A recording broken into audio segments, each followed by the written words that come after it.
I'm actually going to move on from environmentalism now, and I have some questions about students in our public schools next. Oh, great.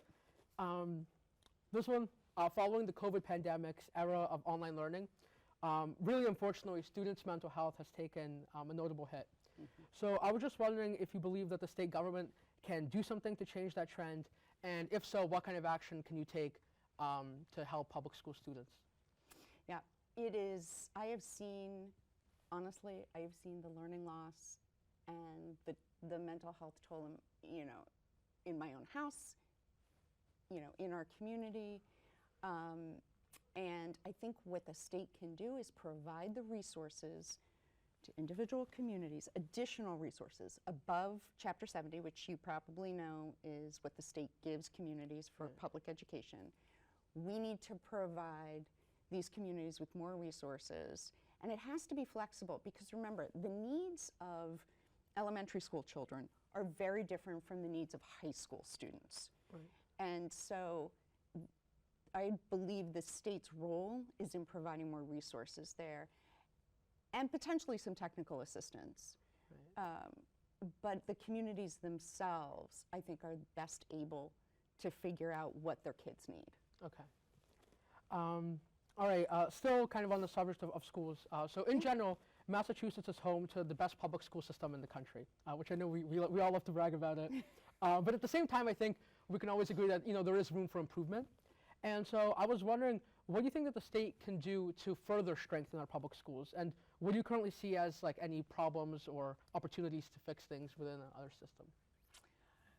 Well, as you probably read, we actually got bumped this year in the NAEP tests from number 1 to number 2, I believe in math, but not English. Yeah. So we do have work to do, and it is related to this learning loss that we've endured through the pandemic. And so, again, in getting over the learning loss, we need to provide more resources. But I also think we as a state have to continue to innovate and keep up with what does it mean, we have to ask ourselves, what does it mean to be educated in the 21st century, right? It's not the same as it was in the 20th century. So what are the skills that we need? STEM is hugely important. Are we giving our students what they need? Are we taking care of those students who aren't necessarily choosing to go on to a 4-year degree? Right. You know, we've got to think creatively.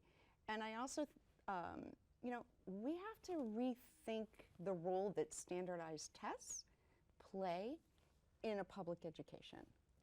In that case, I'm just curious. I know in some states you've even talked about removing standardized testing. Right. But I'm just wondering, so what are your general thoughts in that case on the MCAS? So for instance, with the MCAS, we absolutely need testing, we need accountability, but I do not support making it a condition of graduation. Okay. I think that only penalizes people of color and people who at the lower ends of the income scale who don't have, you know, the resources to practice standardized tests in the way that other people do. It's just unequal. And if you have this inherent inequality, to make it a condition of graduation seems grossly unfair to me. So MCAS should basically just be for almost data collection, right? To see where we're at and understand. But that's the point of that's the point of MCAS, right? MCAS is to figure out what our kids, individual kids, need to succeed.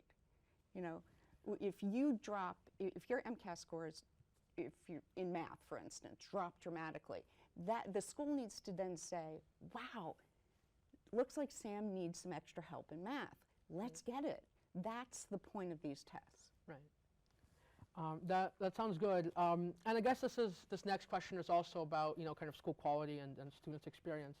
I think probably before COVID as well, but especially now after dealing with the past few years, there's been a lot of concern about, you know, school quality, but also student access to activities like sports and extracurriculars. Right. But at the same time, we also face this issue that a lot of public schools unfortunately experience kind of tight budgeting. And so I was just wondering that as a state legislator, how can you work to make sure that students are, getting more out of their schools, and also making sure, kind of balancing teachers getting properly compensated for those extra efforts? I think we can all agree that teachers are not compensated for their amazing efforts. I mean, we really, and again, that's a funding issue, right? That's a funding issue that the state can help through the Chapter 70 allotment. And it's also the school committee's prioritizing, Yeah. right? So it's not enough. I feel like teachers get a lot of lip service, but everyone loves their teachers. Especially through the pandemic, they performed valiantly, but that's not enough. They need to get more in their paychecks too. Yeah.